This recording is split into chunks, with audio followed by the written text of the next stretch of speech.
Super. Elle est belle, hein? Oui, oui, oui. Et bien mérité. Merci. Première compétition sur le steeplechase cette année et tout de suite déjà un très bon résultat.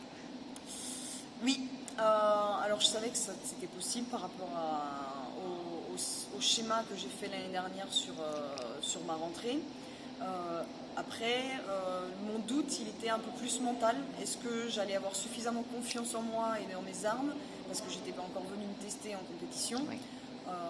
Moi, j'adore l'entraînement, ça me donne suffisamment de repères, mais voilà, encore fallait le valider.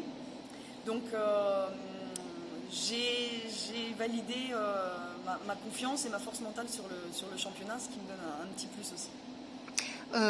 J'ai vu un 5000 au mois de mai et un 10 000 sur route. C'était pour au mois de février pour l'endurance. Ouais. Alors j'ai fait une base foncière cet hiver parce que je voulais pas travailler les intensités et je voulais vraiment être capable de faire des intensités sur plus de volume l'été. Donc voilà, j'ai travaillé ma base foncière, j'ai fait un 10 km sur lequel j'aurais voulu courir en dessous de 32. J'ai pas réussi à me réaliser sur la course, donc j'étais pas du tout à la hauteur de mes attentes et de mes entraînements. Mais ça ne veut pas dire que l'entraînement n'avait pas été fait et qu'il n'allait pas me permettre pendant l'été de me préparer comme je le souhaitais. Donc je l'ai juste pas validé en compétition et après j'ai fait un 5000 dans le cadre de l'entraînement. J'ai fait le travail de lièvre sur cette compétition jusqu'au 3000 et puis finalement j'ai terminé la course pour valider un 5000. Et tout de suite après, une dizaine de jours après, j'ai fait un 1500 mètres.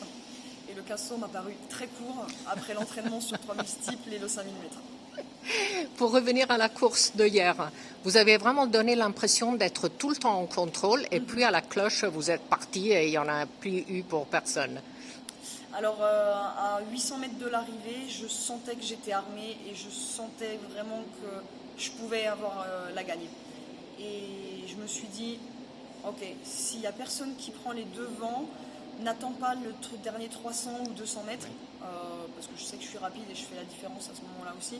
Mais au passage de l'avant-dernière rivière, je me suis sentie forte et je me suis dit, prends des risques, joue et montre que c'est toi la plus forte sur le championnat. Et donc j'ai fait un dernier 500 où c'est moi qui mène et je me suis sentie chassée par les filles et c'était hyper stimulant. C'était stressant mais hyper stimulant parce que je me suis dit, ok, maintenant tu n'as plus le droit à l'erreur, il y a plein d'obstacles qui vont arriver très vite parce que j'ai fait un dernier tour, je pense, en 1,05 à peu près.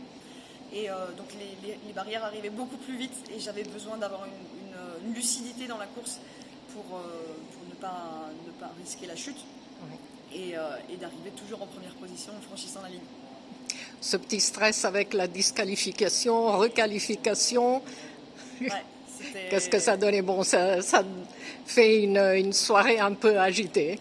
C'était un moment hors du temps, voilà, sur le coup j'ai accueilli l'information et puis je me suis dit que la fédération était en train de travailler, donc moi j'avais déjà fait mon travail, j'avais plus rien à faire, il fallait que je sois patiente et puis je suis très fière de ma course, donc voilà, je me suis dit, bon, la médaille, si je ne dois pas monter sur le podium, j'ai fait la course que j'attendais et puis j'ai eu l'attitude que j'espérais de moi sur ces championnats d'Europe et sur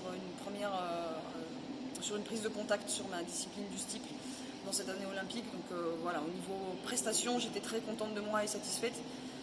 Après, voilà, c'est aussi le jeu de la compétition et des règles qu'il y a autour. Il faut connaître les règles et puis évoluer dans l'environnement et dans le système dans lequel on est. Donc voilà, si ça devait mal tourner, il fallait que je sois vite capable de l'accepter et puis de rebondir pour les Jeux Olympiques derrière.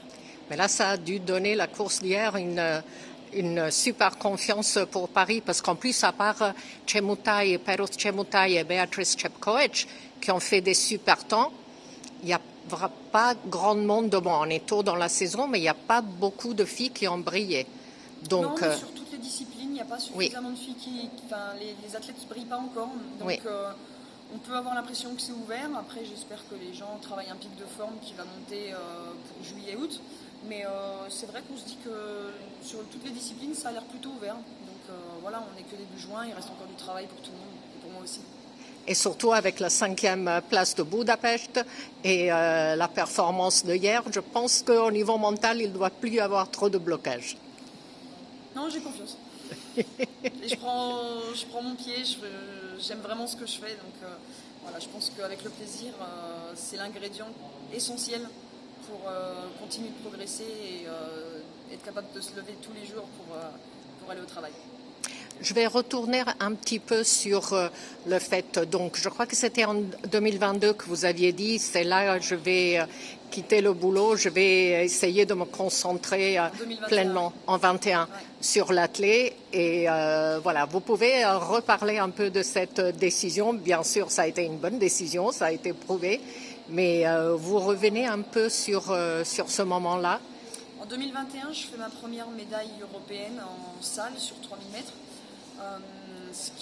Alors à cette époque-là, j'étais encore ingénieur, donc je travaillais à 60% depuis un an, ce qui m'avait permis de passer au niveau international. Mais derrière, j'avais du mal d'optimiser ma préparation. Et donc, grâce à cette médaille, j'ai eu mon premier contrat par mon équipementier Nike qui m'a été proposé. Et ça a impulsé en fait ma carrière. Donc, j'ai décidé d'abandonner mon métier d'ingénieur pour un certain temps et j'étais convaincue que ça impulserait ma carrière. Et je ne me suis pas trompée parce que tous les ans je progresse, je bats mes records personnels et je suis toujours compétitive au niveau international sur les championnats, donc c'est un pari gagnant. C'était quelle spécialité en ingénieur? Je suis ingénieur de projet, donc j'ai travaillé 5 ans dans l'automobile, dans les lancements de nouveaux modèles sur le marché. D'accord, super, merci beaucoup.